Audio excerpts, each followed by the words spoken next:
Vlay chung mun kipin CCN channel akan zau tu may pina nanam na muna damin nanum chawlay tia zum na kangay chinram a palawa timi he kopi se kan thai cho di bantok ken palawa cho chinram than chau nak cha abe pi tok tia chen mi tampi ne zum mi se kan shroi tu tampi zong ne chinram than chau nak a palawa he abe pi tok ti in chin mi cha asung loi tok me palawa se ma cho cho atu a kan ram dau thlan nak to anaka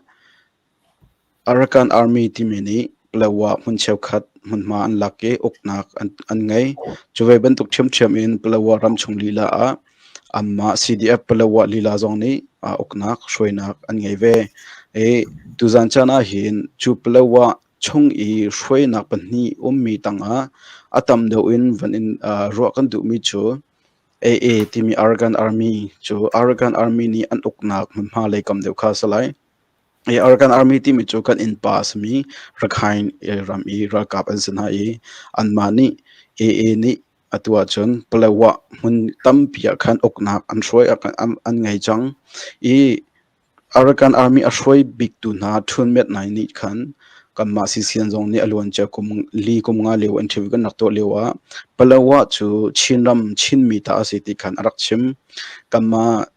ram thlen na ral do in kum sa pire atomi CNF CNA dong se chinlan council dong se chimi vyote ni palawa chu kan ram asiti khan chawthlan chio ase e ma siti ka chu kalak ka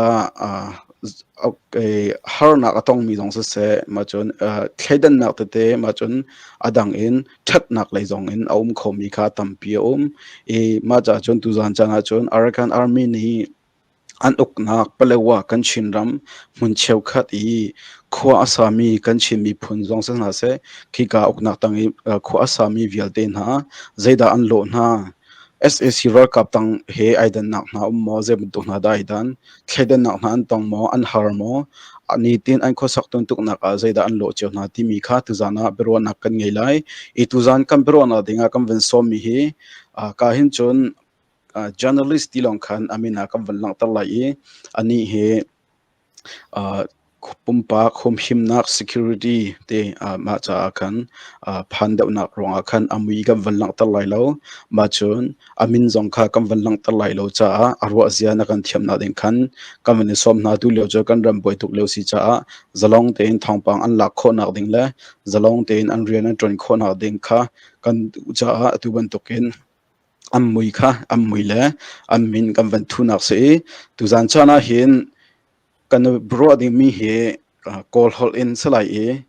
around cho tam deu ni thai ko si de kan du cha call hol in kam van ro lai na ten kai he atlan zong an ka zawa khan call hol he athiam tok mi ka salo cha chon ka si kho to ang ka rak zom lai sang deu mi na lo si chun aro azia ka thiam deu kam abe pi tok mi kan chinram plawa kong a si cha khan kan ti kho tok te in atu ban tokin call hol te khan va berona kam van ngai lai achia chun kam berona kam van lu chang ko lai se chuno khuna akhu lo chuno ching pera to chuno chezu tin akhu na chuno ro introduction bono se ana chu tin piro pyo tha re ha lu mu be chuno introduction chin lo ne ne pyo to ra phit ba re chuno ne pyo to ra ro akhu se ya ye ayo ne piro se ya ye nam yo chuno ro di ma ma po khai ba bu bo no ba chang lo so long chung yi ne patat lo chang ro khu lo journalist so re bo no council ne be chang ro di house ka sa to me so chang chang ne introduction pyo to ra phit ba re so chang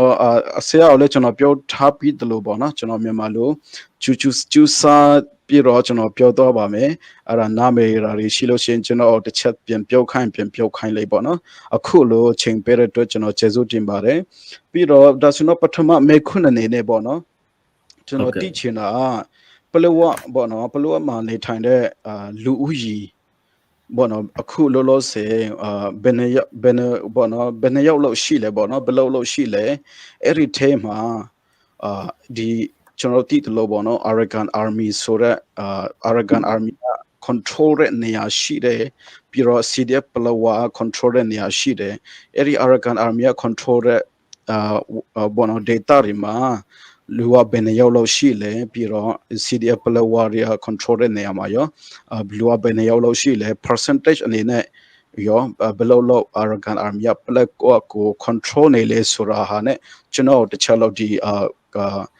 pyo pe lo yamla bo ya ba le ja ming la ba so ro di me khong ko chno phye ya ye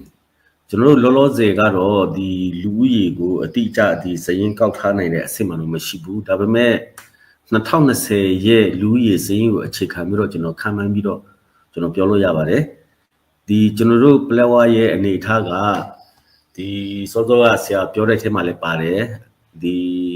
AA ဘောသူတို့ထိန်းချုပ်တဲ့ area ရှိတယ်ပြီးတော့ကျွန်တော်တို့ CDF player ဘက်ကထိန်းချုပ်တဲ့ area ရှိတယ်ပြီးရင်ဒီဘက်အရှိတောင်ဘက်မှာ CDF ဒိုင်းတွေပေါ့ဒိုင်းထိန်းချုပ်တဲ့ရွာတွေရှိတယ်နောက်ပြီးတော့ကျွန်တော်တို့ပလက်ဝရဲ့ဒီမြောက်ဖက်အဆုံးမှာဒီ MDF တွေထိန်းချုပ်တဲ့ရွာတွေရှိတယ်ဆိုတော့ကျွန်တော်တို့ပလက်ဝကရွာပေါင်း380လောက်ရှိမယ်မြို့က2မြို့ဆိုတော့အဲ့ရက်ွက်တွေဖိလိုက်ရင်ရွာပေါင်း380ကျော်ရှိတယ်အဲ့ဒီထဲမှာကျွန်တော်တို့ CDF ပလက်ဝထိန်းချုပ်တဲ့ရွာက100နီးပါးလောက်ရှိတယ်ဆိုတော့အများစုကတော့ဒီ AA ဒီ ULAA ထိန်းချုပ်တဲ့ area မှာပေါ့ဆရာဆိုတော့ရခိုင်တို့အနေနဲ့ပြောရရင်ကျွန်တော်တို့ထိန်းချုပ်ထားတဲ့ area က3ပုံ3ပုံလောက်တော့မရှိတော့ဘူးဆရာ3ပုံ3ပုံထက်နေလိမ့်မယ်ရွာသူတို့ AA တွေထိန်းချုပ်တဲ့ရွာပေါင်းကရွာ200ကျော်လောက်တော့သူတို့ထိန်းချုပ်ထားတာရှိတယ်လူကြီးကတော့အရင်2020မှာကျွန်တော်တို့တသိန်းစွန်းစွန်းလေးရှိတယ်အဲ့လူကြီးအခြေခံပြီးတော့ပြောမယ်ဆိုရင်ဒီ2024ဧပြီလထဲမှာ AA ဘက်ကအလုံးစုံထိန်းချုပ်ပြီးတဲ့နောက်မှာအဲ့မြို့ပေါ်မှာဒီကျွန်တော်တို့ data ထဲမှာမနေတဲ့လူတွေလေးတော်တော်များတယ်ဆရာတချို့ကလွတ်မြောက်တဲ့နေရာမှာသွားကြတာပေါ့ဒီစရောဘက်သွားတာရှိတယ်ရန်ကုန်နေပြည်တော်ဘက်သွားတာရှိတယ်နောက်တော်တော်များများဝန်ထမ်းတွေပေါ့သူတို့ကဟာခါဘက်ကိုခိုးလုံလာအများစုပေါ့အဲ့လိုမျိုးသွားကြတယ်တချို့တလေကြတော့တိတိဖက်တောင်ရောက်တဲ့သူတွေရှိတယ်ဆိုတော့အခုလူကြီးကဆိုရင်ကျွန်တော်တို့ထိန်းချုပ်တဲ့ area ဘက်မှာလည်းပဲတော်တော်များပါတယ်လူကြီးအနေနဲ့ပြောရင်တော့ကျွန်တော်တို့ဘက်မှာလည်း3ပုံ3ပုံလောက်တော့ရှိလောက်တယ်ထိန်းချုပ်တဲ့အဲ့ဒီကလဒန်မြစ်တကြောမှာလည်းများလောက်တယ်အခုဆိုရင်ကျွန်တော်ထင်တယ်အဲ့ဒီဘက်မှာလည်း6000စုံလောက်တော့ရှိလိမ့်မယ်ဘောဒါဆိုတော့3ပုံ1ပုံတော့3ပုံ1ပုံလောက်တော့အများအဖြစ်တော့ပြောရမယ်ဆိုတော့AA ရဲ့ထင်ချုံမှုအမှန်နေတယ်ဆိုတာပြောလို့ရတယ်ပေါ့နော်ဟုတ်ကဲ့ပါကျေးဇူးတင်ပါတယ်ဒါဆိုတော့ကျွန်တော်ဒုတိယအနေနဲ့အခုပေါ့နော်ကျွန်တော်တို့တိုင်းရင်းသားငယ်ကိုရီဖြစ်တဲ့ဒီ Arakan Army ပေါ့နော် ULAA နော် ULAA က control ထားတဲ့ထင်ချုပ်တဲ့နေရာမှာပေါ့နော်ကျွန်တော်တို့ဒီမှာသတင်းတက်ကြားရတာတော့ဘာနော်ဘာသာရေးငင်ပန်းနေစမှုတွေရှိတယ်မဟုတ်ဘူးရှင်လဲပေါ့နော်ဘယ်လိုပြောမလဲပလိုက်တာတွေရှိတယ်ပေါ့နော်bias ပေါ့နော်အဲ့ဒီဟာတွေရှိတယ်ဆိုတာကျွန်တော်တို့ကြားတယ်ပြီးတော့ pastor တွေကိုလည်းမဟုတ်ဘောနော်ဘာမှအကျိုးအကြောင်းမရှိဘဲနဲ့ငင်ပန်းနေဆက်တာတွေရှိတယ်ဆိုတဲ့ဟာတွေလည်းကျွန်တော်တို့သတင်းကြားရတယ်ပေါ့နော်ဆိုတော့ဘာသာရေးနဲ့ပတ်သက်ပြီးတော့ဘယ်လိုဖိနှိပ်မှုမဟုတ်ဘူးဆိုတော့ကျွန်တော်တို့ခွဲခြားဆက်ဆံမှုတွေဘောနော်ဒီပလက်ဝဒီကျွန်တော်တို့တိုင်းဒေသကြီးကိုဖြစ်တဲ့ ULAAထင်းချော်တဲ့အောက်မှာဘယ်လိုမျိုးဟာတွေဘောနော်ကြုံတွေ့နေကြရတယ်လေဆိုတာကျွန်တော်တို့တစ်ချက်ပြောပြပါလားဟုတ်ကဲ့ပါဒီဟာကဒီသူတို့ကျွန်တော်တို့ပလက်ဝကိုထင်းချုပ်ပြီးတဲ့နောက်မှာဒီသူတို့ရဲ့အာရခအုပ်ချုပ်ရေးကိုသူတို့စတင်အကောင့်ထဲပေါ်တာရှိတယ်အဲ့ဒီအာရခအုပ်ချုပ်ရေးကိုစတင်အကောင့်ထဲပေါ်လို့ပဲဒီပြဿနာလေးတွေပေါ်လာတယ်လို့ပဲကျွန်တော်ထင်တယ်နော်ဘာသာရေးရေလို့မဟုတ်ဘူးတခြားကဏ္ဍတွေမှာသူတို့အများကြီးဒီလိုခွေးခြားဆက်ဆံတာမျိုးပေါ့သူတို့ဘက်ကတော့ခွေးခြားဆက်ဆံတာမဟုတ်ဘူးလို့ပြောပါလိမ့်မယ်ဒါပေမဲ့ခွေးခြားဆက်ဆံရတာဖြစ်နေတဲ့သဘောပေါ့ဆရာကျွန်တော်တို့ဒီပြီးခဲ့တဲ့ April လထဲမှာလည်းပဲသူဒီချောင်းဘက်ကအဲ့ဒီပါစတာတယောက်ကိုသူတို့ကိုထိလိုက်ရောက်စော်ကားပြီးတော့ထိုးချိတ်တဲ့ကန်ကြောက်တဲ့အဲ့လိုမျိုးဖြစ်ခဲ့တယ်အဲ့ဒီမတိုင်ခင်မှာလည်းပဲသူတို့ဒေသန္တရအမိန့်တွေထုတ်ပြီးတော့ဖျားเจ้าမှာဒီဝတ်ပြုစုဆောင်းတာတွေခွင့်မပြုဘူးအဲ့ဒါတွေသူတို့လောက်တာတွေရှိတယ်နောက်တစ်ချက်က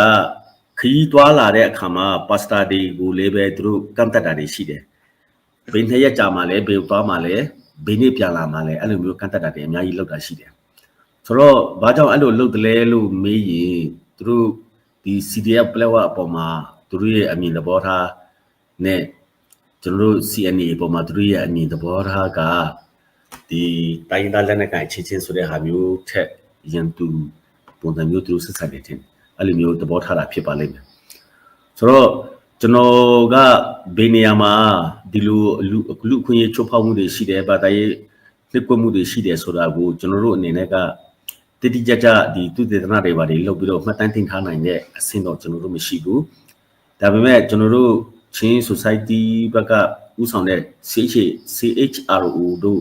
ဘက်ကတော့သူတို့မှတ်တမ်းယူထားနိုင်တာရှိကောင်းရှိနိုင်တယ်ဆိုတော့ကျွန်တော်တို့အနေနဲ့လည်းပဲဒီ ULAA ထိန်းချုပ်တဲ့နေမြေတွေကိုဝင်ရပြရတာခက်တော့တိတိကျကျတော့ကျွန်တော်တို့လည်းမပြောလို့မရဘူးဒါပေမဲ့ထိန်းလို့သာဒီဘာသာရေးဒီဘောညပန်းဘာသာရေးကိုဘို့လို့ပတ်လိုက်တဲ့ဟာတွေရှိတယ်ဆိုတာတော့သိကြတယ်လို့ကျွန်တော်ပြောလို့ရပါတယ်ဗျဟုတ်โอเคပါဒါဆိုတော့ကျေးဇူးတင်ပါတယ်ကျွန်တော်ဆရာလေးအချိန်တိတ်မရှိကျွန်တော်နည်းနည်းမေးဆရာရှိလို့လေတခြားဒါတွေထပ်တော့လိုက်မယ်ကျွန်တော်တခုသိချင်တာနောက်ထပ်တခုသိချင်တာအခုကလေးတွေအကြောင်းပေါ့နော်ကလေးတွေအကြောင်းဆိုတော့ကလေးတွေအခုဘယ်လိုမျိုးကြောင်းသွားကြလဲပေါ့နော်အဲ့ဒီကျွန်တော်တို့ULAA တင်ချော်ရဲ့အောက်မှာပေါ့နော်ကလေးတွေဘယ်လိုကြောင်းသွားကြလဲ SAC တော့ငါပေါ့နော် SAC တင်ချော်မှုဟုတ်ဂျုံအောက်မှာတော့ငါပေါ့နော်နဲ့ဘာတွေကွာခြားလဲပေါ့နော်ဘာတွေထူးခြားပြီးတော့တမျိုးနဲ့လို့တဲ့ဟာတွေရှိလားဒါကြောင့်ကျွန်တော်ဘာကြောင့်မရလဲဆိုတော့ကျွန်တော်သိရတယ်လို့တော့ဒီကျွန်တော်တို့ဒီအဲ့ဒီ ULAA ကသူတို့ရဲ့ဘာသာရေးသူတို့ရဲ့စာရေးတွေကိုတင်ခိုင်းတယ်ဆိုတော့လည်းကျွန်တော်တို့တင်ကြရတယ်ပေါ့နော်အဲ့ဒါကြောင့်ကလေးတွေကြောင်းတော်တဲ့ချိန်မှာSAC တော့ငါဘာနဲ့ကွာလဲဘာတွေအခုရောသူတို့တွေဘယ်လိုမျိုးကြောင်းတော့ချက်လဲဆိုတော့တိတလို့ကျွန်တော်တို့ဒီမှာပြောပြလို့ရမလားဟုတ်ရပါတယ်ဆရာဆိုတော့ဒီကလေးတွေစာတင်တဲ့ကိစ္စကတော်ကလေးတွေတော်တော်များများကဒီအတန်းကြီးတွေဆိုရင်ကျွန်တော်တို့ထိန်းချုပ် area ဘက်ကိုလာပြီးတော့ကြောင်းနေတာရှိတယ်နောက်ငွေကြေးနေနေတတ်နိုင်တဲ့လူတွေကတော့ရန်ကုန်ဘက်ဒါမှမဟုတ်မီဇိုရမ်ဘက်ကိုသူတို့ကြောင်းသွားတာရှိတယ်ဆိုတော့ကျွန်တော်တို့ထိန်းချုပ်တဲ့ area မှာကြာရင်ကျွန်တော်တို့ကဒီ NUG ရဲ့ပညာရေးမူဝါဒအတိုင်းသွားတယ်သူတို့ထိန်းချုပ်တဲ့ area မှာ ULAA ထိန်းချုပ်တဲ့နေရာမှာတော့သူတို့ကျောင်းစာကိုကျွန်တော်ထင်တယ်ဒီသူတို့ကတော့ရခိုင်စာလို့ပြောကောင်းပြောလိမ့်မယ်ဒီမြန်မာစာကိုပဲရခိုင်အတန်ထွက်နဲ့ရေးတဲ့ဟာကိုသူတို့တင်ပေးတယ်ဆိုတာကျွန်တော်တို့သိရတယ်ဆိုတော့သူတို့ဘက်ကပြောတာကတော့ခင်ဗျားတို့ချင်းစာလဲတင်လို့ရတယ်လွတ်လွတ်လပ်လပ်ပဲလို့အဲ့ဒါပြောထားတာရှိတယ်ဒါပေမဲ့သူတို့ကဒီကျွန်တော်တို့စီမှာတက်ပုံတက်လာတဲ့အခါမှာဒီပညာရေးနဲ့ပတ်သက်တဲ့အခမ်းအနားတစ်ခုမှတ်တမ်းတက်ပုံတက်လာတဲ့အခါမှာသူတို့ကပညာရေးကိုပညာရေးဆိုပြီးတော့သူတို့ရေးထားတာတွေရှိတယ်ဆိုတော့ဘယ်လိုဆက်ပြီးတော့စဉ်းစားလို့ရလဲဆိုရင်ဒီမြန်မာစာကိုပဲတင်တယ်ဒီမြန်မာစာလုံးဒါမဲ့မြန်မာစာလုံးပေါင်းကိုရခိုင်အတန်ထွက်နဲ့ရေးတာပညာရေးတို့အုပ်ချုပ်ရေးတို့ပေါ့တကယ်တော့အဲ့လိုရေးထားတာကဒီမြန်မာစာဖက်ကကြည့်ရင်တော့ဒါတက်ပုံမှားနေတယ်ပေါ့လေဆိုတော့ဆက်စဉ်းစားကြည့်ရင်ကျွန်တော်တို့အခု ULAA ရဲ့ထိန်းချုပ်မှုအောက်စာတင်ကျောင်းတော်မှာတင်တဲ့ကလေးတွေကတော့တက်ပုံအမှားတွေနဲ့တောက်လျှောက်သွားတော့မယ်လို့ပြောလို့ရတယ်ဆိုတော့အဲ့ဒါမျိုးကတော့ကျွန်တော်ရဲ့ဆန္ဒကျွန်တော်တဘောထားပြောရရင်အဲ့ဒါမလုပ်သင့်ဘူးပေါ့နော်အဲ့လိုမျိုးပဲကျွန်တော်ပြောချင်ပါတယ်ဗျโอเคဒါဆိုတော့ကျောင်းတော့တင်တာတွေတော့အခုရှင်းပြလိုက်တော့ကျွန်တော်တို့နည်းနည်းနားလည်တော့တယ်ပေါ့နော်ကျောင်းရောတို့ဒီပုံမှန်တိုင်းသွားနိုင်ကြလားကလေးတွေပေါ့နော်ကျောင်းတွေတို့မှာသွားနိုင်ကြလားပေါ့နော်နောက်ရှက်တွေဘာတွေရှိလားပိတ်စံကောက်တာတွေဘာတွေရောရှိလားသူတို့ပတ်စံကောက်တယ်ဆိုတဲ့သတင်းကြားတာကတော့ဒီစာတင်ကျောင်းတွေမှာဆရာမတွေအတွက်ကိုပေါ့ stipend ပေးဖို့ကျောင်းသားတယောက်ကိုမူလတန်းကျောင်းသားတယောက်ဆိုရင်ဘယ်လောက်အလယ်တန်းကျောင်းသားဆိုရင်ဘယ်လောက်အထက်တန်းကျောင်းသားအဆင့်ဆိုရင်ဘယ်လောက်ဆိုတာအဲ့ဒီကောက်တဲ့သတင်းကိုကြားတယ်ဗျနောက်ပြီးတော့ဒီပညာသင်ကြားတဲ့ကာလကိုကြတော့သူတို့ဒီ SAC လိုမျိုးဂျွန်ကနေနောက်နှစ်ဒီအဲ့လိုမျိုးတော့ကျွန်တော်တို့မကြားရဘူးသူတို့က4လလား6လလားအဲ့လိုမျိုးကာလတတ်မှတ်ပြီးတော့ စာတင်ကြတယ်ဆိုတဲ့တည်င်းတော့ကြားတယ်ဒါပေမဲ့ကျွန်တော်တို့အဲ့ဒါကိုတိတိကျကျတည်င်းယူရခတ်တယ်အဲ့လိုပဲပြောချင်တယ်ဆရာဟုတ်Okay ပါဒါဆိုတော့ကျွန်တော်တခုကျွန်တော်တို့ဒီကြားတဲ့ဟာတွေပေါ့နော်ကြားတာတခုရှိရပြန်တာအဲ့မှာ black ဝဒီကျွန်တော် ULAA ပေါ့နော်ထင်းချောတဲ့အောက်မှာနေတဲ့ကျွန်တော်ချင်းမျိုးသားဖြစ်အဲ့မှာနေတဲ့အမျိုးသားတွေပေါ့နော်အမျိုးသားတွေကိုစစ်တပ်ထဲ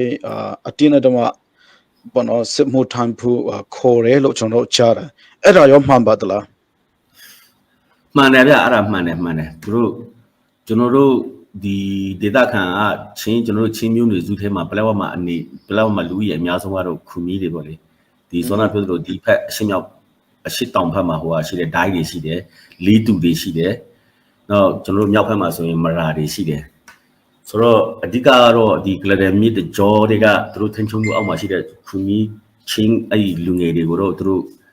စစ်မှုထမ်းခိုင်းတယ်ဆိုတဲ့သတင်းကျွန်တော်တို့ကြားတယ်အမျိုးသမီးရောအမျိုးသားရောဒီ16နှစ်ကနေ35နှစ်အဲ့လိုမျိုးသူတို့ကန့်တက်ပြီးတော့ခေါ်နေတယ်ပေါ့လေသူမလာသူမဝင်မနေရပေါ့အဲ့လိုခေါ်တာကျွန်တော်တို့တွေ့တယ်ဒါပေမဲ့ခက်တာကသူတို့က AA ရဲ့မူကသူစားမူတွေကမီဒီယာမှာလုံးဝထိန်းချုပ်ထားတဲ့မီဒီယာပေါ်မှာမရောက်အောင်သူတို့ဖိထားတယ်ဆိုတော့ဒီကျွန်တော်တို့သိရတဲ့လောက်ဆိုရင်သူတို့ရဲ့အုပ်ချုပ်ရေးရန်တရားကိုကြတော့သူတို့အချင်းချင်းဆက်တွေရဲ့စနစ်ကိုကြတော့ဒီ Starlink တွေပါတယ်နဲ့လုပ်ပေမဲ့အဲ့ဒေတာခံတွေကတော့သူတို့အသုံးပြုခွင့်မပေးဘူးပေါ့ဆိုတော့ကျွန်တော်တို့အနေနဲ့ပုံဝင်လေးပြောရင်ဟိုတရင်ရခတ်တယ်တချို့တလေကျွန်တော်တို့ရဲ့တရင်ရပေါက်ကပါတယ်ရှိလဲဆိုရင်စိတ်ကူးသွားတဲ့ဟာမျိုးတို့ဒီဗမာပြည်ဘက်လွတ်မြောက် area ဘက်ရောက်တဲ့သူတို့နဲ့ကျွန်တော်တို့တွေ့တဲ့အခါမှာသစုံစကြမေးလို့ရတယ်ဒါပေမဲ့သူတို့ကပုံဝင်လေးပြောရရင်ကျွန်တော်ထင်တယ်သူတို့အဖြစ်မှန်ကိုမပြောရဲကြဘူးဘာလို့ဆိုရင်အဲ့ဒီတရင်တွေကမီဒီယာ mainstream မီဒီယာပေါ်မှာရောက်သွားရင်သူတို့ပဲဒုက္ခရောက်မယ်သူတို့ပဲအသွားလာကန့်တက်ခံရမယ်ဆိုတာသူတို့ကြိုသိနေတဲ့သဘောမျိုးပဲเนาะဆိုတော့အဓိကကတော့ဒီဟာကိုကျွန်တော်ဖြေချင်တာဒီစစ်မှုထမ်းခိုင်းတာမှန်တယ်ဒါပေမဲ့တရင်ယူရတော့ခက်တယ်သူတို့ကမီဒီယာတွေကိုထိန်းချုပ်ထားတယ်ကျွန်တော်အဲ့လိုပဲပြောချင်တယ်ဟုတ်ကဲ့โอเคပါအမျိုးသားပဲပေါ့နော်အမျိုးသမီးတွေရောပါလားအဲ့ဒီအမျိုးသမီးတွေပဲလည်းပါတယ်ဆရာအမျိုးသမီးတွေလည်းပါတယ်ဥပမာအနေနဲ့ကျွန်တော်ချက်ပြောရရင်အမျိုးသားက18နှစ်ကနေ40လားအဲ့လိုကန့်တက်တယ်အမျိုးသမီးတွေကြတော့18နှစ်ကနေ35နှစ်လား30လားအဲ့လိုကန့်တက်တယ်အဲ့ဒီကြားတဲ့စစ်မှုထမ်းရမယ်လို့သူတို့ပြောတာရှိတယ်ကျွန်တော်ထင်တယ်အဲ့ဒီသူတို့ရဲ့ ULAA တက်ထဲမှာကျွန်တော်တို့ဒီပလောဝဘက်ကကျွန်တော်ခူမီချင်းတွေတော်တော်များများရှိလောက်တယ်ဆရာရာခဏန်းနဲ့ရှိလောက်တယ်အေးပေါ့โอเคအမျိုးသမီးလည်းပါတာပေါ့နော်ကျွန်တော်အခုမှကြားတာကျွန်တော်အမျိုးသမီးတွေပါတယ်ဆိုတော့လေโอเคဒါဆိုတော့ကျွန်တော်နောက်ထပ်တစ်ခုမဲချင်တာပေါ့နော်အခုကျွန်တော်ပြောနေတဲ့ဒီ ULAA ပေါ့နော်ရဲ့သူတို့အခုနဆရာလေးပြောတော့တဲ့ပုံစံနဲ့ဆိုရင်တော့ဒီwin ထွက်လောက်တာပေါ့နော် black walk ကိုပေါ့နော်ဒီလိုမျိုးwin ထွက်လောက်တာခတ်တယ်လို့ပြောတယ်ပေါ့နော်ဆိုတော့အဲ့ဒီအကြောင်းနဲ့ပတ်သက်ပြီးတော့တချက်ပူပြီးတော့ပြောလို့ရမလားဘယ်သူလူတွေအခုကျွန်တော်တို့ချင်းပလက်ဝါချင်းပြည်နေပေါ့နော်ဆိုတော့ချင်းလူမျိုးတွေ project တလူဝီလို့ရလားပေါ့နော်ပြီးတော့သူတို့ win ထွက်လောက်တာရောဘယ်လောက်ခတ်လဲဘယ်လိုမျိုးအခက်ခဲတွေကြုံပေါ့နော်ရင်ဆိုင်နေကြလဲစီပွားရေးသမားတွေပဲဝင်လို့ရလားပြီးတော့အခုတော့ journalist တွေရောသူတို့ကဝင်ခွင့်ပေးလာပြီးတော့ pastor တွေတို့အဲ့လိုမျိုးအဲ့ဒီတို့ချင်းချရနေရကိုဝင်ခွင့်ပေးတာဘယ်လိုမျိုးလူတွေကိုပေးလဲပြီးတော့ဘယ်လောက်ခက်ခဲကြုံကြလဲဆိုတော့အဲ့ဒီ win ထွက်လို့တဲ့အခြေအနေကိုကျွန်တော်တစ်ချက်ပို့ပြီးတော့ပြောလို့ရမလားဟုတ်ကဲ့ကျွန်တော်တို့သိရတဲ့လောက်ဆိုရင်ဒီအဝင်အထွက်လောက်ရတာနည်းနည်းခက်တယ်အထူးသဖြင့်ဒီ journalist တွေပေါ့ကျွန်တော်တို့လို journalist တွေကတော့သူတို့ဝင်ခွင့်တွေပါပေးမှာမဟုတ်ဘူးသူတို့စစ်ဆေးတာတို့တင်းကြပ်စစ်ဆေးတာတို့အဲ့လိုမေးမြန်းတာတို့သူတို့လုပ်မှာပဲဆိုတော့အခုအနေထားကအဝင်အထွက်လောက်ရတာဥပမာပြောရရင်အဲ့မှာစေးကူးဖို့သွားတယ်ဆိုရင်တော့သူတို့ထွက်ခွင့်ပေးတယ်အဲ့ပြန်လာရင်လာခွင့်ပေးတယ်ဒီပါစတာတွေဘာတွေဦးကြရင်လည်းပဲကျွန်တော်စောစောကပြောသလိုပဲဒီသွားခွင့်ပေးတယ်သူတို့စီမှာထောက်ခံစာယူရတယ်တော့ဘေးကိုသွားမလဲဆိုတာဒီ location ကိုသူတို့ပြောပြီးတော့ဘေးအချိန်ပြန်လာမလဲဘေးနေ့ပြန်လာမလဲဆိုတာတိတိကျကျပြောရတယ်အဲ့လိုမျိုးကတော့ဒီအသွားလာကိုကန့်တက်တယ်လို့ပြောလို့ရတာပေါ့လေနော်ဆိုတော့ စီးပွားရေးသမားရဲ့တွေကသူတို့စီးဖွေးတဲ့ပုံစံကိုကျွန်တော်ကြားရတဲ့လောက်ကတော့မှန်ချင်းမှလည်းမှန်ပါလိမ့်မယ်သူတို့ကကုန်သေးကြီးများအသင်းဆိုပြီးတော့သူတို့ဖွဲ့ထားတာရှိတယ်အဲ့ဒီကုန်သေးကြီးများအသင်းကိုအဖွဲ့ဝင်အဖြစ်ဝင်ဖို့ကသူတို့တတ်မှတ်တဲ့ဒီတတ်မှတ်တဲ့ငွေကြေးရှိတာပေါ့ကျွန်တော်ကြားတာကတော့160လောက်အဲ့လိုကြားတယ်အဲ့လိုမျိုးဒီသူတို့ရဲ့ဗာလဲကုန်သေးကြီးများအသင်းမှာအဲ့လိုမျိုးပေးဝင်နေဆိုရင်သူကစီးပွားရေးကိုလွတ်လွတ်လပ်လပ်လုပ်လို့ရတယ်ပေါ့ဒီကုန်စည်ပို့ဆောင်ရေးလို့ပါတော့ပေါ့အဲ့လိုမျိုးကျွန်တော်တို့သတင်းကြားတယ်ကျန်တဲ့သူတွေကတော့အဝင်ထွက်လို့ရတာခက်တယ်အထူးသဖြင့်ကတော့သူတို့ ULAA မှာဒီအုပ်ချုပ်ရေးပိုင်းကိုတာဝန်ယူရတဲ့လူတွေရှိတယ်ကြေးရွာမှာသူတို့ကတင်နန်းတွေပါပြီးပြီးတော့သူတို့ရဲ့ ULAA ရဲ့အုပ်ချုပ်ရေးမှုတွေလုပ်ခိုင်းတဲ့ဟာလည်းကျွန်တော်တို့ data တွေရှိတယ်ဆိုတော့သူတို့ကတော့တွားလာရတာသူတို့ခက်ခဲလိမ့်မယ်ဆရာအဲ့လိုပဲဟုတ်ကဲ့ဒါဆိုရင်တော့ကျွန်တော်အခုဒီဆရာပြောသလိုပေါ့နော်အခုဒီ ULAA ထင်းချောတဲ့နေရာမှာအများဖြစ်တော့ကျွန်တော်ချင်းခုမီတွေနေကြတယ်ပေါ့နော်ချင်းလူမှုတွေခုမီတွေနေကြတော့အခုဒီ Aragon သူတို့ရဲ့ရဲတက်ဒီကြတော့လေဒီရခိုင်ဖက်တာကျွန်တော်တိုင်းသားရခိုင်ဖက်ပေါ့နော်ဆိုတော့ကျွန်တော်အဲ့မှာချင်းတွေဖြစ်လို့ပြီးတော့ပေါ့နော်ဟိုနည်းနည်းခွဲခြားတာတွေခွဲခြားပြီးတော့ဆက်ဆံတာတွေရောအဲ့လိုမျိုးဟာတွေရောတွေ့လားရှိလားဒါကချင်းတွေဖြစ်လို့ခွဲခြားတယ်ဆိုတာတဲ့ကျွန်တော်တို့ဒေသခံချင်းတွေကြတော့ကျွန်တော်တို့လေဒီဘက်မှာဒီဗာလဲစီတဲ့ဖလက်ဝအနေနဲ့ဒီလှုပ်ရှားမှုရှိနေတော့သူတို့တန်တရားမျိုးလုံးနဲ့သူတို့ကြည့်နေမှာပဲဆရာကျွန်တော်တို့နဲ့အဆက်တွေလုပ်ရတာတို့ဗာတို့သူတို့မလုပ်စေချင်ဘူးဒီဘက်ကိုရောက်လာတဲ့သူတွေရဲ့ပြောပြချက်အရကျွန်တော်တို့စီပြောပြချက်အရဆိုရင်လက်နက်ကင်ဆိုရင်သူတို့ ULAA လက်နက်ကင်ကလွေးပြီးတော့ဒီလက်နက်ကင်မှလက်မခံဘူးဆိုပြီးတော့သူတို့တင်းတိချက်ပြောထားတာရှိတယ်ဆိုတော့ကျွန်တော်တို့ CDF တွေရော CNF တွေရောကျွန်တော်တို့အဲ့ဒီဖလက်ဝနေဘက်ကို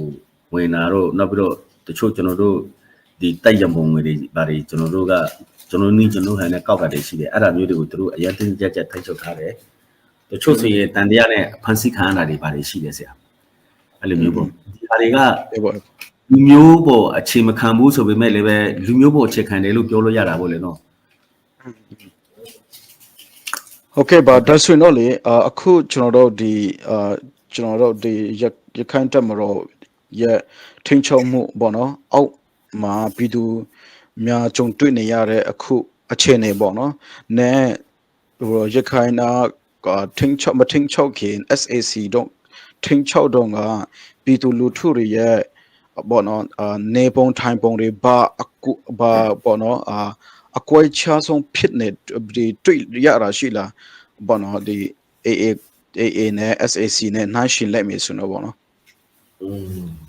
ဆိုတော့ SAC တုန်းကကြာရင်ကျွန်တော်တို့တချို့ SAC နဲ့နှိစက်တဲ့လူတွေရှိတယ်နောက်ပြီးတော့အစိုးရဝန်ထမ်းတွေပါတယ်ကြာရင် SAC နဲ့ဒီနေ့ဟိုဘယ်လေးနံပါတ်တင်တယ်လို့ပြောလို့ရတာပေါ့ဒါပေမဲ့ဒီ ULA ရောက်လာတဲ့ခါကျတော့ငကိုကလေးကဒီတပိုင်းကြောင်းအရာဒီခူမီချင်းတွေနဲ့ဒီရခိုင်တွေကြားမှာဒီပလက်ဝရဲ့နေမီကိစ္စနဲ့ပတ်သက်ပြီးတော့တငွေ့ငွေ့လောင်နေတဲ့ဟာမျိုးလေးတွေရှိတယ်ဆရာဆိုတော့ဒီဟာကြောင့်ပဲပြောမဆိုရင်ကျွန်တော်တို့ဒီ data ခံနေဖြစ်တဲ့ခူမီချင်းတွေအနေနဲ့က SAC ထက်စာရင်အဲ့ဒီ ULAA အောက်မှာနေရတာကသူတို့လုံခြုံမှုမရှိဘူးလို့ခံစားရလိမ့်မယ်အဲ့ဒါတော့သိချတယ်ဆိုတော့အဲ့ဒါလေးပဲဒီအခုအဲ့ဒီလုံခြုံမှုမရှိဘူးလို့ခံစားတဲ့ဟာကပဲဟိုစားပေါ့ဝါချချက်ဖြစ်နေမှာပေါ့လေဘာပဲဖြစ်ဖြစ်ဒီပြည်ထောင်စုကထားပါတော့ဒီ SAC တပ်ဖွဲ့တွေလည်းပဲလူခွင့်ရချိုးဖောက်မှုတွေရှိတယ်ဒါပေမဲ့သူတို့ကဒီပလက်ဝရဲ့နေမြေပိုင်ဆိုင်မှုကိစ္စကိုသူတို့ကတစုံတစပြောဆိုတာမရှိဘူးဆိုတော့ပြည်ထောင်စုရဲ့တပ်ဖွဲ့ဖြစ်တယ်ဆိုတာနဲ့ပဲဒါသူတို့အေးဆေးပဲဒါပေမဲ့ ULA ကဒီပလက်ဝကသူတို့ရခိုင်တွေပိုင်ဖြစ်တယ်ရခိုင်ပြည်တွေပိုင်ခဲ့တဲ့နေမြေဖြစ်တယ်ငါတို့ပဲထိန်းချုပ်မယ်ငါတို့လူမျိုးပိုင်ဖြစ်တယ်ဆိုတဲ့ဟာမျိုးပြောဆိုတာတွေအများကြီးရှိနေတော့အဲ့ဒီပုံမှာဒီဒေသခံချင်းတွေအနေနဲ့ကတော့စိတ်ပိုင်းဆိုင်ရာမလုံခြုံမှုတွေပါခံစားရတော့ဆရာအဲ့ဒါတော့အကြီးမားဆုံးကွာခြားချက်ပဲဖြစ်ပါလိမ့်မယ်ဟုတ်ကဲ့ပါဆရာဒါဆိုရင်တော့အခုကျွန်တော် ဒီအခုနဆရာလေးပြောတယ်လို့ပေါ့ပြောထားတဲ့ပုံစံနဲ့ဆိုတော့ဒီမီဇိုရမ်တော့ဟာခါတော့တီဒင်တော့ပြီးတော့ကလင်းတော့ရန်ကုန်တော့မှာတွေပြောင်းကြတယ်ဆိုတော့ကျွန်တော်ကြားလိုက်တယ်ပေါ့နော်ဆရာပြောတဲ့ထဲမှာလေအဲ့ဒါဒီသူတို့တွေကဒီကျွန်တော်တို့ULAA ထင်းချုံမှုကိုမကြိုက်လို့မနေချင်လို့ပြောင်းချတာလားဘာဖြစ်လို့ပြောင်းချတာလဲပြီးတော့ ULAA control ထင်းချုံမှုကိုမခံနိုင်လို့မကြိုက်လို့ပြောင်းသွားတဲ့ကျွန်တော်တို့ချင်းလူတွေရောများလားဆိုတာတစ်ချက်ထပ်ပြီးတော့ပြောလို့ရမလားဒါဆိုကျွန်တော်ဆက်မေးလိုက်တော့မယ်နော်စင်ပြီမလား ပြည့်တယ်ဆရာဟုတ်ကဲ့ Okayဒါဆိုတော့ဆရာဆောပြောတယ်လို့ပြောတာကျွန်တော်ကြားတာတခုပါလဲဆိုတော့ဒီချင်းတွေပေါ့နော်ကျွန်တော်အဲ့မှာ platform မှာနေထိုင်တဲ့ချင်းတွေဒီရန်ကုန်တော့ဖြစ်ပြီးတော့မီဇိုရမ်ဖြစ်ဟာခါဖက်ဖြစ်ထွက်ပြီးတာတွေရှိတယ်လို့ပြောပေါ့နော်ပြောတော့ကျွန်တော်ကြားလိုက်တယ်အဲ့ဒါသူတို့တွားတဲ့လူတွေကဒီ ULAA ထင်းချုံမှုကိုမကြိုက်လို့တွားချတာလားပြီးတော့ ULAA ထင်းချုံမှုအောက်မှာနေလို့မကြိုက်ဘဲနဲ့နောက်မှာပြန်ထွက်ပြီးတဲ့ဒီကျွန်တော်ချင်းတိုင်းသားတွေဖြစ်အဲ့မှာပလဝတ် ULA ထင်းချုံမှုအောက်မှာနေတဲ့ကျွန်တော်လူမျိုးတွေပေါ့နော်ပြီးထွက်ကြတာရောရှိလားဆိုတာထပ်ပြီးတော့ပြန်ပြောလို့ရမလားတေချာတယ်ဆရာမေးတာဒီကျွန်တော်တို့ပလဝတ်ဘက်ကအဲ့ဒီဒေတာခန်တွေကဒီဖက်မီဇိုရမ်ဖက်တို့ရန်ကုန်ဖက်နေပြည်တော်ဖက်ထွက်သွားကြတယ်ဆိုတာ ULA ထိန်းချုပ်တာကိုသူတို့မကြိုက်လို့ထွက်သွားတာပဲနောက်ဒီ2024ဒီသူတို့အပြည့်အဝထိန်းချုပ်ပြီးတဲ့နောက်မှာလဲအခုထိလဲသူတို့ထွက်နေတော့ပဲဘာလို့ဆိုရင်တချို့ရွာသားတွေကြရင်တန်တရားအဝင်ခံရတယ်အဲ CDF ပလက်ဝနဲ့ကျွန်တော်တို့အဆက်တွေရှိတယ်သူတို့ငွေကြေးထောက်ပံ့တယ်ဆိုပြီးတော့သူတို့ခေါ်စစ်ဆေးတာတို့ဘာတို့လုပ်တယ်ဆိုတော့ကြားလိုက်ရင်သူတို့မနေရတော့ဘူးနောက်တစ်ချက်ကကျွန်တော်တို့ဒေတာခန်တွေရဲ့ဟိုပါပေါ့အိမ်မွေးတရိษံတွေကိုသူတို့ကတဝက်ဈေးပေးတယ်ကျွန်တော်တို့ကတိကျတဲ့သတင်းတွေပေါ့ဥပမာ10သိန်းတိုင်ရင်တော့9သိန်းပေးမယ်အဲ့လိုမျိုးတွေနောက်တစ်ချက်ကကျွန်တော်တို့ချင်းရဲ့ society ကဘယ်လိုလဲဆိုရင်အိမ်မှာအကုန်မွေးထားတယ်ဆရာရဲ့ဥပမာခွေးတွေရောစိတ်တွေဝက်တွေကြက်တွေအနေဆုံးအဲ့လိုမျိုးမွေးထားတယ်တချို့ဟာတွေကရွာထဲဝင်လာတာနဲ့ဒီအိမ်မှာကြက်တွေအများကြီးရှိတယ်လို့ပြောပေမဲ့လည်းပဲဟိုမယောင်းချင်ကြဘူးပေါ့ဒါတက်စားမဲ့ဟာတွေမဟုတ်ဘူးဆိုတာတွေရှိတယ်ဒါပေမဲ့ ULA တွေဘက်ကအဲ့ဒါမျိုးတွေသူတို့မသိဘူးငါတို့ဝယ်ချင်ရင်ဝယ်မှာပဲငါတို့ယူချင်ရင်ယူမှာပဲအဲ့လိုမျိုးတွေသူတို့အပြောခံရတယ်ဆိုတော့ထွက်ပြေးတာအများကြီးပဲအခုလည်းမဆုံးဘူးဆရာထွက်ပြေးနေတော့ပဲဒီအများပြင်းတော့မီဇိုရမ်ဖတ်မှာပေါ့ဟုတ်ကဲ့ဒါဆိုတော့အခုကျွန်တော်တို့တီးတဲ့အတိုင်းနဲ့ဆိုတော့ Chin Brotherhood ဆိုတော့ပေါ့နော်ကျွန်တော် Chin Council ရှိတယ် Chin Brotherhood ရှိတယ်ဒီ Chin Brotherhood နဲ့ဒီ AA ကြတော့ပူပေါင်းပြီးတော့မြို့တင်တိုက်တွေလည်းလောက်ကြတယ်ပေါ့နော်ဆိုတော့သူတို့ကပေါ့နော်ဒီလိုပေါင်းနေကြတော့ဒီပလက်ဝထိန်းချုပ်တဲ့အပေါ်မှာကျွန်တော် Chin Brotherhood ဖက်ကကျွန်တော် Chin လူတွေကပြောရေးပြောခွင့်ပိုင်ခွင့်တွေပေါ့နော်ပြောရေးခွင့်တွေရှိလားဘယ်လိုလောက်ရင်ကောင်းမလဲဆိုပြီးတော့ Arakan Army ဖက်ကိုပြောပိုင်ခွင့်တွေရောရှိလား Chin Brotherhood ရောဒီထင်းချောက်မှုမှာပါကြလားဆိုတာ3 ဘာတွေရှိလဲဆိုတာကျွန်တော်တစ်ချက်လောက်ပြောပြလို့ရမလားအဲ့ဒါကတော့ကျွန်တော်တို့တိတိကျကျပြောလို့တော့မရဘူးဆရာဘာလို့ဆိုရင် Chin Brotherhood အနေနဲ့ULA နဲ့ဒီလိုစစ်ပတ်စီရေးဆိုင်ရာပူးပေါင်းဆောင်ရွက်ကြတယ်ဆိုပေမဲ့ကျွန်တော် journalist တယောက်အနေနဲ့သိရတာဆိုရင် Brotherhood အနေနဲ့ဟို ULA နဲ့ထိတွေ့ဆက်ဆံတာမျိုးမဟုတ်ဘဲနဲ့တီးခြားစီတွေ့ကြတယ်ထင်တယ်ခါပါတော့ဒီ CDF မင်းတဲ့နဲ့ဆိုရင် CDF မင်းတဲ့နဲ့တီးခြားစီသူတို့ bilateral ရှိသလားရှိကောင်းရှိလိမ့်မယ်နောက်ဖလန်CNO နဲ့လည်းရှိကောင်းရှိလိမ့်မယ်အဲ့လိုမျိုးပဲဖြစ်မယ်ထင်တယ် ULA ဆိုတဲ့ဒီတပ်ပေါင်းစုကြီးနဲ့ဒီလိုမျိုးသူတို့တပုတ်တူချက်လှုပ်ထားတာမျိုးမရှိတော့ဘူးလို့ကျွန်တော်ထင်တယ်ဆရာဆိုတော့ဒီ platform အရေးကိစ္စကိုကြာရင်ဒီတချို့ CB ကောင်းဆောင်တွေကထိမ့်လို့ဖို့ပြောတာတွေရှိကောင်းရှိနိုင်တယ်ဒါပေမဲ့အဲ့ဒီ platform ကိုသူတို့ကိုယ်တိုင် CB နာမည်နဲ့Chin Brotherhood နာမည်နဲ့စုဖွဲ့ပြီးတော့ platform ကို ကျွန်တော်ချင်းလူမျိုးပဲကျွန်တော်တို့ချင်းတွေပဲထိုင်းရအောင်လို့တော့သူတို့မပြောတော့ဘူးဘာလို့ဆိုရင်ထိုင်းရခက်တယ်ပလက်ဝကနေမြေခြေတဲ့ခါကျတော့ထိုင်းရခက်တာဖြစ်လို့သူတို့မပြောတော့ဘူးလို့ကျွန်တော်ထင်တယ်နောက်တစ်ချက်ကနိုင်ငံရေးအရလဲကျွန်တော်တို့က CC နဲ့ဒီ CB ဆိုပြီးတော့အုပ်စုစုခွဲတဲ့အခါမှာပလက်ဝဘက်ကအဲ့ဒီဒေသန္တရပလက်ဝဒေသန္တရကပလက်ဝကောင်စီအဲ့ဒီဒေသန္တရအစိုးရတို့ဘာလို့ဆိုတာက CC ရဲ့ constitution အောက်မှာနေတော့ဒီ CBD ဘက်ကပလက်ဝကိုဒီထိန်းချုပ်ဖို့ပြောလာရင်လေသူတို့နှစ်ဖွဲ့ကြားကဒီပေါ့ပတ်တိုင်မှုကပိုကြီးလာမယ်ဆိုတာကိုသူတို့တိလို့လည်းမပြောတာပဲဖြစ်ကောင်းဖြစ်နိုင်တယ်ဆရာဟုတ်ကဲ့ဟုတ်ကဲ့ပါဒါဆိုတော့အခုကျွန်တော်တို့ဒီရခိုင်တပ်မတော်ရဲ့ထင်ချုံမှုအောက်မှာနေထိုင်နေအခုနေထိုင်ကြတဲ့ကျွန်တော်ပြည်သူလူ theory ပေါ့နော်အခုတို့နေအဲ့ဒီရခိုင်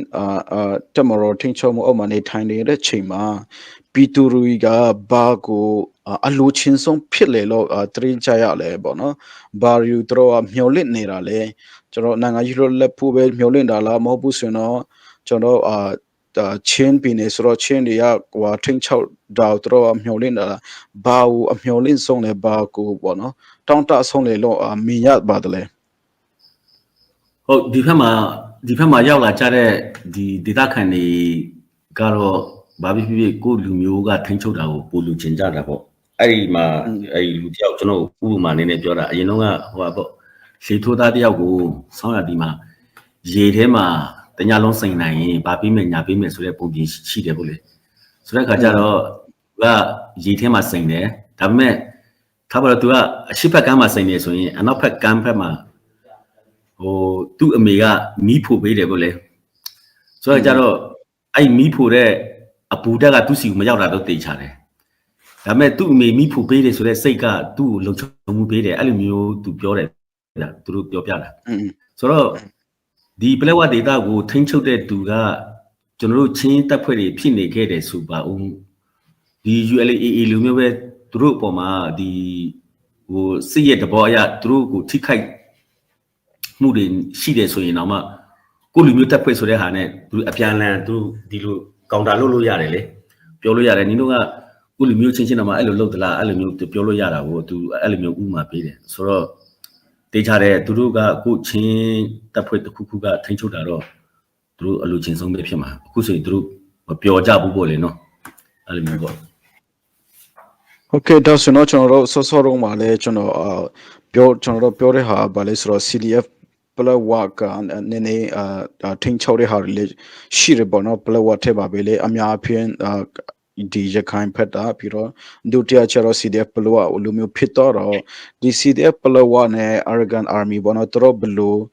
relationship ပေါ့နော်ဘယ်လိုဆက်ဆံရေးရောအဆင်ပြေကြလားမဟုတ်ဘူးဆိုရင်တော့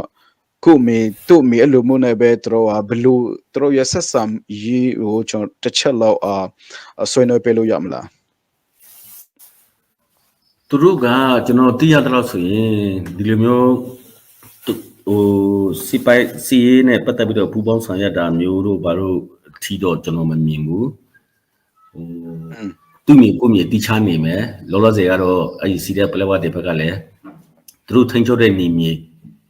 မှာပဲသူတို့နေတယ်နောက် ULAA ထိန်းချုပ်တဲ့နေမြေကိုလည်းပဲလောလောဆယ်တော့သူတို့ဝင်မယ်ဆိုတဲ့ဟာမျိုးတော့ကျွန်တော်မမြင်မိသေးဘူးဒါပေမဲ့သူတို့မှလည်းသူတို့ရည်မှန်းချက်ကရှိကောင်းရှိလိမ့်မယ်အဲ့လိုမျိုးပဲမြင်တယ်သူတို့ကဒါပေမဲ့ဒီတကယ်ရန်သူတွေလိုမျိုးဆက်ဆံတာမျိုးလည်းမဟုတ်ဘူးသူတို့ဘာလို့ဆိုရင်အပြန်လန်အသွားအလာတွေပေါ့ဒီထောက်ပို့လမ်းကြောင်းအသွားအလာတွေနောက်ပြီးတော့ဒေတာခန်ဒီလွတ်လွတ်လပ်သွားလာမှုတွေဘာတွေနဲ့ဆက်ပြီးတော့သူတို့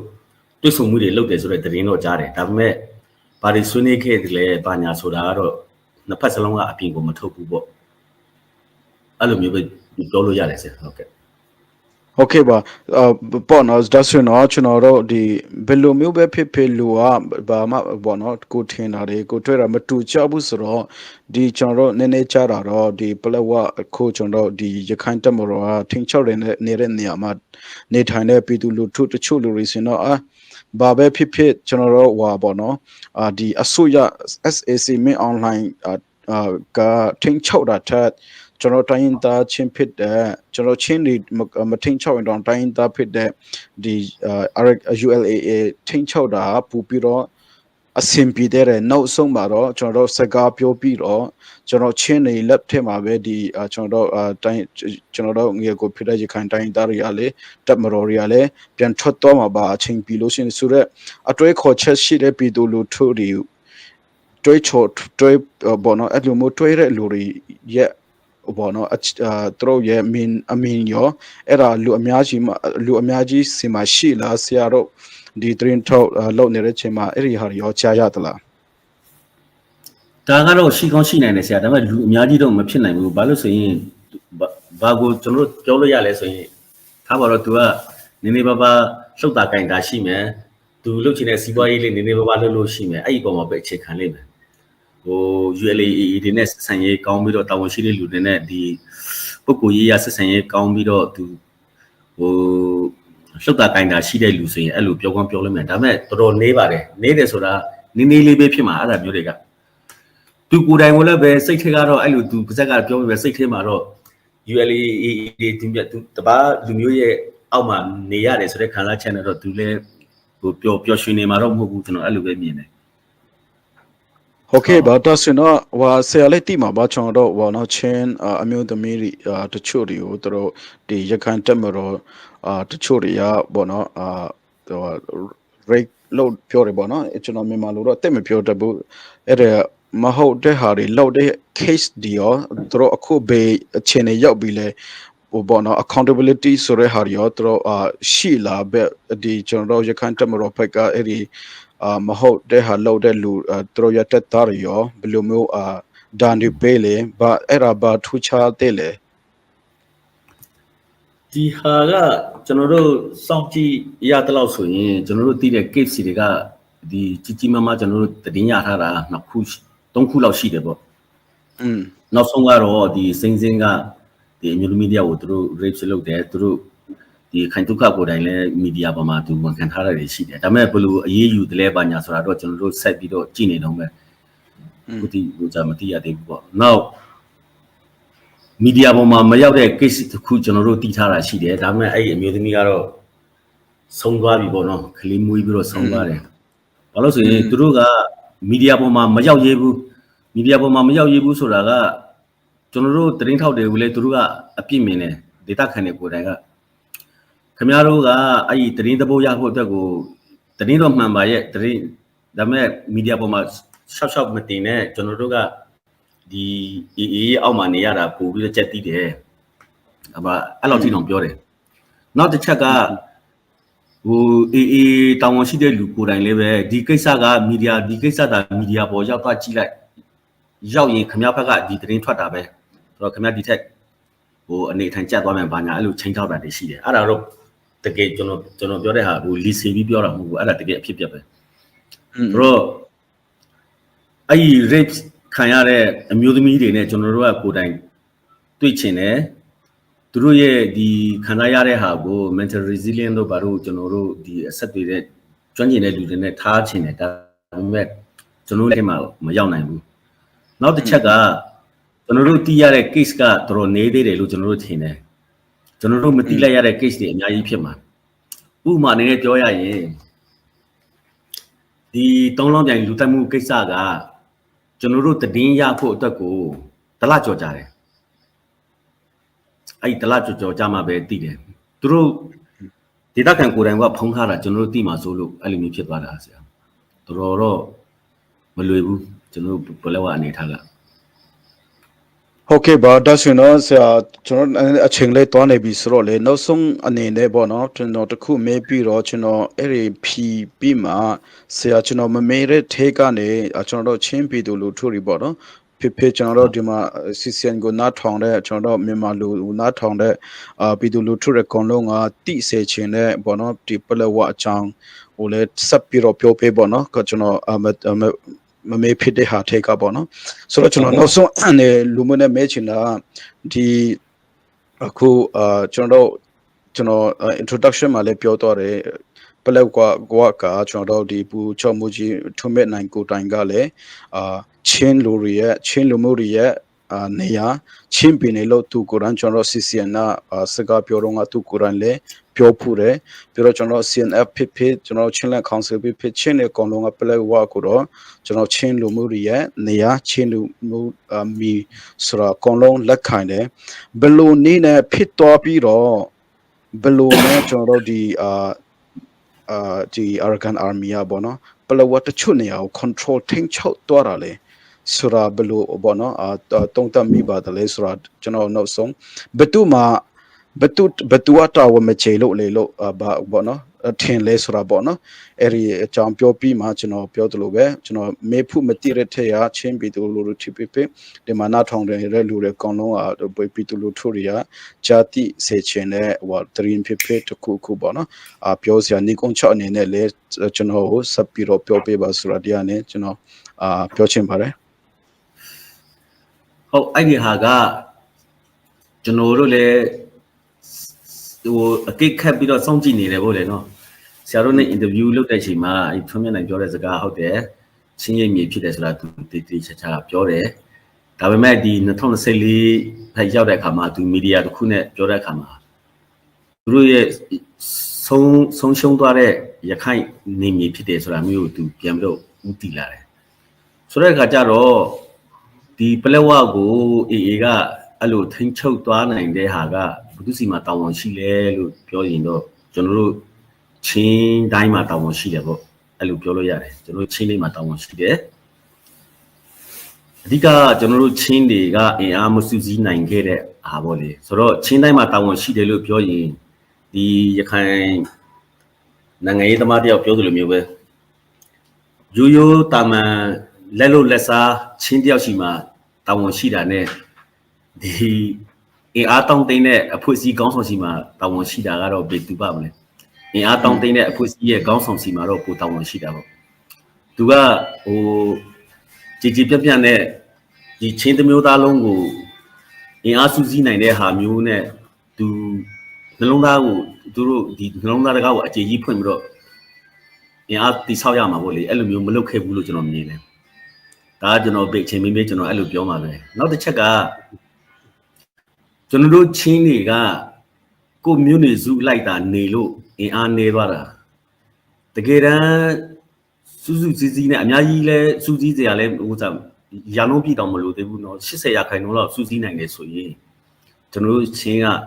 ဒီ data တွေမှာအင်အားတောင်းတင်းတဲ့အုပ်စုကြီးပဲဒီဗမာပြည်ဘက်မှာလဲကလေးကပေါ်တော့မကွေးထဲမှာလဲကျွန်တော်တို့ချင်းနေရှိတယ်ရခို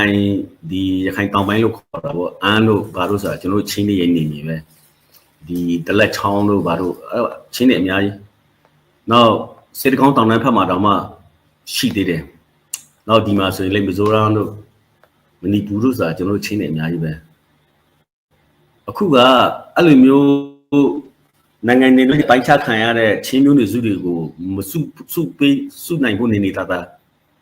ကျွန်တော်ချင်းပြည်နယ်မှာရှိတဲ့အဲ့ဒီအုပ်စုလေးတောင်မှဟိုကျွန်တော်အင်အားမစုနိုင်ဘူးအဲ့ဒါတော့တော်တော်ဝမ်းနေစရာကောင်းတယ်ဆိုလိုတော့တဘောကခေါင်းဆောင်နေရာမှာနေတဲ့လူတွေကဒီကိုအစုအဖွဲ့အင်အားတောင့်တင်းဖို့အရေးကိုအာရုံစိုက်တာကောင်းတယ်ဒါပေမဲ့အဲ့ဒါက second priority ဖြစ်တင်တယ်ဒီချင်းတစ်မျိုးသားလုံးစူးစီးဖို့အရေးကို first priority အနေနဲ့ထားပြီးတော့ကိုယ့်ဘက်ကဘလောက်အလျှော့ပေးလိုက်ရင်ဒီပေါင်းနိုင်မလဲဆိုတာမျိုးကိုဦးစားပေးတင်တယ်လို့ထင်တာပဲဆရာဟုတ်ကဲ့โอเคပါဆရာကျွန်တော်ကျေးဇူးတင်ပါတယ်ကျွန်တော်တို့အခုလို့ဒါဆိုတော့ဆရာတို့တော့ဒီလိုကျွန်တော်ထင်တယ်ပေါ့နော် question တော့ဟုတ်နည်းနည်းတော့ဟုတ်ပါတယ် question လေးဟုတ်ပါတယ်ဒါတော့ journalist အနေနဲ့ဆရာတို့အခု SAC တော့ငါပူပြီးတော့လွတ်လပ်မှုတော့ပူရှိမဲ့ပုံစံလို့ဖြစ်တော့တာပေါ့အဲ့ဒီပလဝမှာဆိုတော့အခု ULAA ထက်တော့ data ခံနေနဲ့တော့ data ခံနေအနေနဲ့တော့ဟိုပါပေါ့အဲ့လိုမျိုးဆရာအခုပြောတဲ့အမှန်တယ်ဒါပေမဲ့ကျွန်တော်တို့ journalist တွေအနေနဲ့တော့မဟုတ်ဘူးဆရာကျွန်တော်တို့ဒီ community media ဆိုတာကိုကျွန်တော်တို့2012ကတည်းကနေစတင်လာတယ်အဲ့မှာဥဆောင်ဥရပြုတဲ့လူတွေလေးရှိတယ်ဒါပေမဲ့ဒီ2024ဝန်းကျင်လောက်မှာဒီအာနာသိန်းတဲ့နောက်ပိုင်းမှာ2021စစ်အာနာသိန်းလိုက်တဲ့နောက်ပိုင်းမှာကြတော့အဲ့ဒီခေါင်းဆောင်တွေကိုဒီ လိုက်တယ်နှစ်ဖက်စလုံးကလိုက်တယ်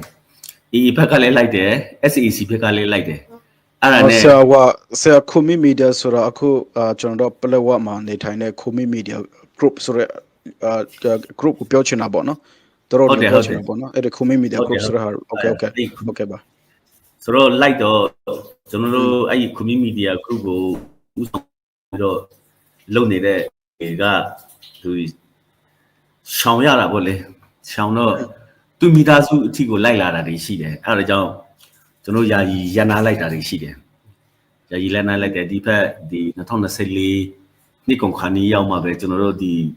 local media တခုကတော့မရှိလို့မဖြစ်တော့ဘူးဆိုပြီးတော့ပြန်လောက်ကြတာရှိတာပေါ့လေအဲ့လိုမျိုးပါဆရာဟိုတရင်ထောက်တွေကတော့ဘေးအုပ်စုကမှမချောင်ဘူးဆရာဟုတ်ကဲ့ဟုတ်ကဲ့ပါโอเคပြောတော့ကျေးဇူးတင်ပါတယ်ဒါဆိုတော့ဆရာကျွန်တော်အခုလိုပလက်ဝအခြေအနေပေါ့နော်ကျွန်တော်ပြောပြတဲ့အတွက်အချင်းပေးတဲ့အတွက်ကျွန်တော်ကျေးဇူးတင်ပါတယ်ဆရာတို့ journalist ဆရာနဲ့လောက်ဖို့ကိုင်ဖက်တွေပေါ့နော်အများကြီးလဲရှိမယ်အဲ့ဒီတို့တွေအကုန်လုံးလဲပေါ့နော် safe ပေါ့နော် safety အတွက်ဆိုတော့ကျွန်တော်အခုဆရာလေဒါဒီလိုနာမည်လဲမပေါ်ခိုင်းဘူးပြီးတော့ကျွန်တော်ဗာလဲအရုပ်လည်းမပေါ်ခိုင်းဘူးပေါ့နော်ဆိုတော့ credit တွေဘာမှလည်းမယူဘဲနဲ့ခုလိုမျိုးကျွန်တော်